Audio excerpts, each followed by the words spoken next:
É o fim do Airbnb no Brasil. O governo quer regular imóveis de locação de curta temporada e também o uso de Airbnb aqui no país. Para quem investe em imóveis renda passiva com locação de curta temporada, vai ter mudanças. Não é só aqui, tá? Barcelona restringiu, Paris, Lisboa limitou o número de empreendimentos, o número de novos registros de imóveis para locação de curta temporada. Aqui no Brasil, o governo quer regulamentar para que não vire uma bagunça aprendendo com os países lá de fora. Inclusive lá na Espanha, na França, a locação de curta temporada virou caso de polícia, né? Então aqui é organizar. Só que isso vai gerar um efeito colateral. Muita gente vai deixar de ter 100% da renda que tinha em imóveis de locação de curta temporada. Outros vão se beneficiar com isso. Vamos entender nesse vídeo o que está acontecendo no mundo, o que o Brasil, o que o governo está propondo, né? O que muda para o investidor de imóveis de renda passiva na prática, né? Em termos positivamente, quem que perde, quem que ganha e como que você pode investir de maneira mais eficiente nisso para você ter renda passiva com imóveis de locação de curta temporada. Qual que foi o estupim disso aí? Primeiro que nós tínhamos no Brasil uma distorção muito grande de imóveis, pessoas físicas que estavam sendo alugadas via Airbnb, via Booking, em relação a hotéis. A competitividade não estava leal. Esse é o primeiro ponto. Segundo ponto, estava virando bagunça. Por exemplo, lá em São Paulo, tinha imóveis, empreendimentos que foram aprovados pelo governo, pelo município, como habitação de interesse social, ou seja, focados para vender pela Minha Casa Minha Vida, para pessoas que querem morar naquele imóvel, estavam sendo vendidos para investidores que estavam pegando esses apartamentos e alugando, seja anual, seja via temporada, anunciados via Airbnb, uma clara violação às regras condominiais, ao sistema pelo qual ele foi financiado. Então isso teve uma repercussão muito grande e o governo decidiu intervir. Até aqui, gente, tudo certo. Independente do governo A ou B, o governo serve para regulamentar, para não deixar virar bagunça. E se ele regulamenta, a gente traz mais organização para o mercado e mais pessoas vêm investir, né? Então o que está acontecendo, para você ter uma noção mais global do que está acontecendo. Da mesma maneira, lá em 2015, 2016, quem se lembra, aquela briga entre taxistas e Ubers, né? Taxista realmente batendo em Uber, boicotando. No fim, hoje nós estamos em paz, né? Todo mundo trabalhando, vivendo harmonicamente. Estamos agora na guerra, entre aspas, né? Nas brigas entre hotéis e imóveis via Airbnb, plataformas de hospedagem. Então, 2024, por exemplo, isso já está acontecendo lá fora, a Barcelona ela suspendeu as emissões de novos registros de locação turísticas, né? O Brasil é um tiquinho assim de locação para turismo fora do mundo, fora do Brasil, aliás. E a Europa é gigantesca, né? Para você ter uma noção, o Brasil tem tamanho de turismo menos do que a Torre Eiffel, somente. Então a Europa como um todo, ela virou museu, né? Ela virou museu, tem menos crianças, mas eles ganham muito dinheiro com turismo. Só que isso virou um problema, porque estava demais. Não sei se você foi para a Europa nos últimos anos, mas o que tem de chinês por todo lugar, espalhado no mundo, turistando, é absurdo. Então isso virou um problema.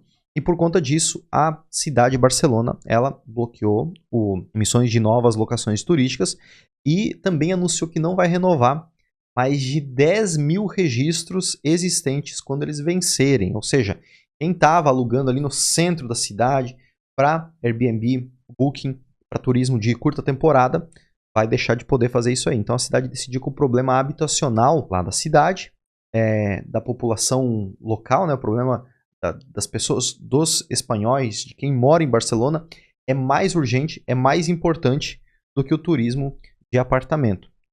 Pensa comigo, um apartamento lá no centro, ele é alugado anual. Vou colocar no centro aqui de São Paulo, qualquer lugar aqui no Brasil, por 10 mil reais por mês.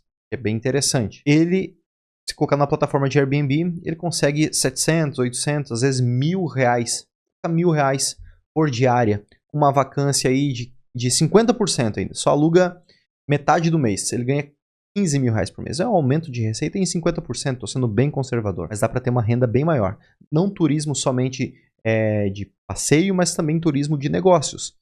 São Paulo é o caso, que Balneário Camboriú passou a ser também. Então, isso se tornou um problema Porque ao invés de abrigar uma família que moraria naquele apartamento para trabalhar, para consumir a cidade, para viver ali, passa a ter só turista no centro e as pessoas são expurgadas para os cantos das cidades. Então esse se tornou um problema não só em Barcelona, como também em outros lugares. Por exemplo, Paris tem um limite de 120 dias por ano para locação de imóvel principal. Então imóvel de investimento exige autorização municipal e em muitos bairros a autorização não existe. Ou seja, se o cara quer alugar o ano inteiro, ele não pode. No máximo 120 dias no ano pode ser alugado como imóvel de locação de curta temporada.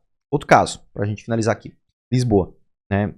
Isso não só Lisboa, mas outras cidades portuguesas, elas congelaram novos registros de alojamento local após pressão de quem mora na região. Né? Qual que é o argumento dessas pessoas? Os imóveis que poderiam ser alugados, mais uma vez, para os moradores, para quem de fato iria consumir a cidade ao longo do ano, estão indo só para turistas. Isso pressiona os preços para cima, para quem vive na cidade, e expurga quem não tem condições de pagar mais caro por locação anual, acaba sendo do centro da cidade.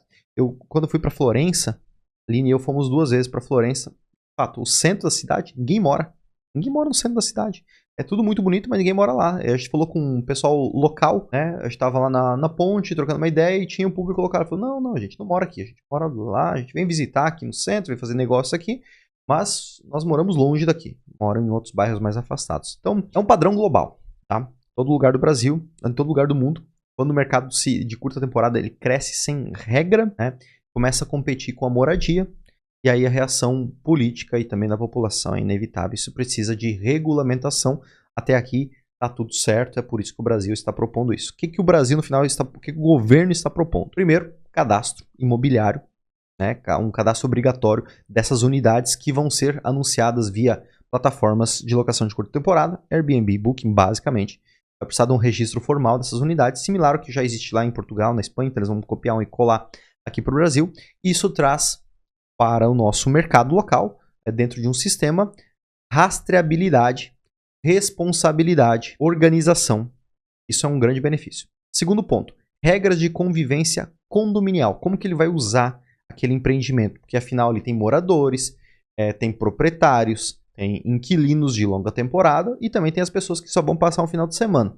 O caso de São Paulo, por exemplo, escancarou esse problema. Os condomínios residenciais que estavam sendo usados como hotel, como hospedagem de curta temporada, com muita rotatividade de hóspedes, barulho, uso intensivo das áreas comuns, zero responsabilidade, zero zelo como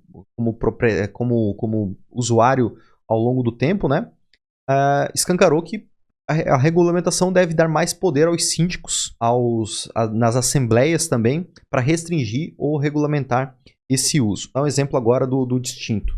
Do Distinto e do Kairos, que são os nossos empreendimentos que a gente tem em pré-lançamento lá em Pissarras, o Distinto já está em construção. Eles não têm o viés de locação de curta temporada. Quando vem investidor, eu quero comprar um apartamento da CP8 para locação de short stay. Olha, nós vamos ter um empreendimento muito em breve, que sai em 2027, Deus nos permitir, focado 100% e construído e projetado e desenhado para locação de curta temporada de short stay, com o objetivo de vender para investidores de renda passiva. Neste momento, Distinto e Kairos, eles não têm esse viés. Então quem compra Distinto e Kairos sabe que não vai ter locação de curta temporada. Nós temos cláusula na convenção de condomínio restringindo isso. Agora, nós como incorporadores pode restringir até a entrega do empreendimento.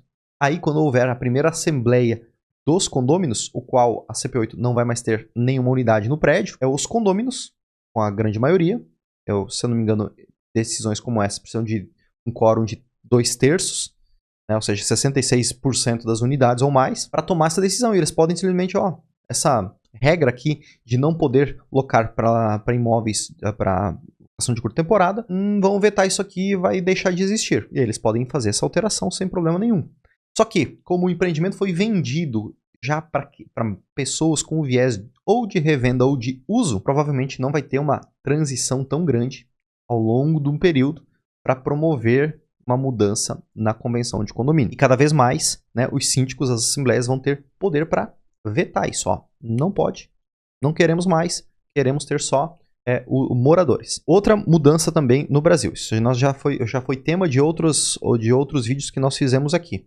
Tributação. Falei no começo do vídeo sobre a equiparação de hotel com locação de curta temporada, né? Então a nova tributação sobre renda passiva de pessoa física sobre imóveis de locação de curta temporada foi aprovada via lei do inquilinato, né?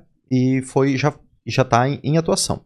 Como que ela vai funcionar? Que você tem mais que 3 imóveis e renda superior a 240 mil por ano, ou seja, 20 mil reais por mês, passa a ter uma tributação equiparada ao hotel que chega a 44% da renda que teria com a locação. É bastante coisa. Então, assim, quem tem mais do que 2, 3 imóveis vai ter que ir pela holding, que aí a tributação cai para entre 11% e 15%, que é um valor bem razoável, dado a proporção do empreendimento. Além disso, você também tem a administração, você vai pagar uma administradora para cuidar da locação, para manter limpo, tudo. Então, isso vai dar uns 30% sobre a tua receita, tá? Então, 1/3 praticamente do que você vende de locações daquele imóvel, ele vai para cobrir custos. Isso é normal, beleza. E por isso tem uma paridade mais competitiva com hotéis.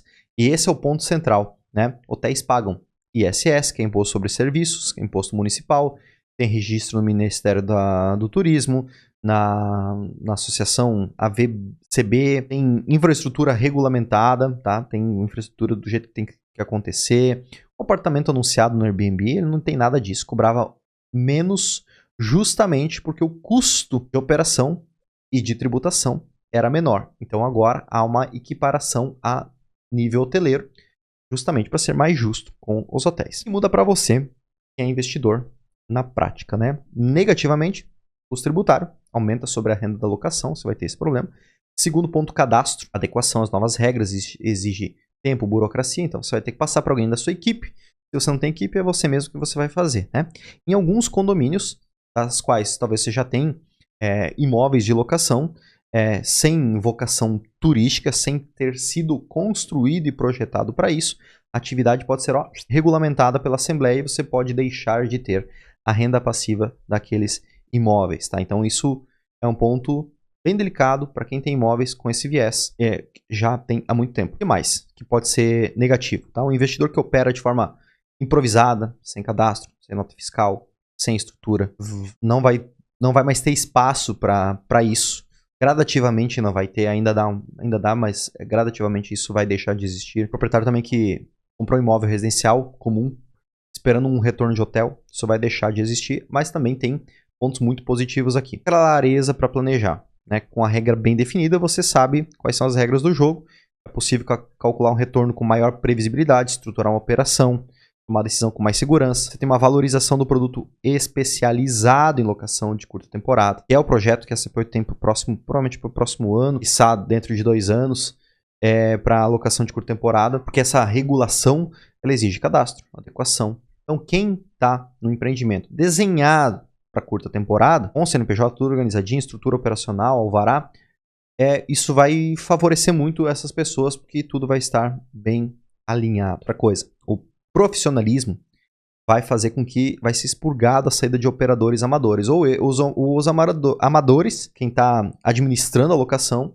vai se profissionalizar. Tá? Então uma parte relevante da oferta do Airbnb, inclusive, você já alugou, você sabe, é de pessoas que colocaram imóvel para alugar sem entender de gestão, tributação, manutenção, hospitalidade, nem nada disso. E muita gente nem se importa com isso, mas esse perfil de profissional vai deixar de existir. E também segurança jurídica para o investidor de longo prazo, aquele que compra com uma previsibilidade de locação de short stay de longuíssimo prazo.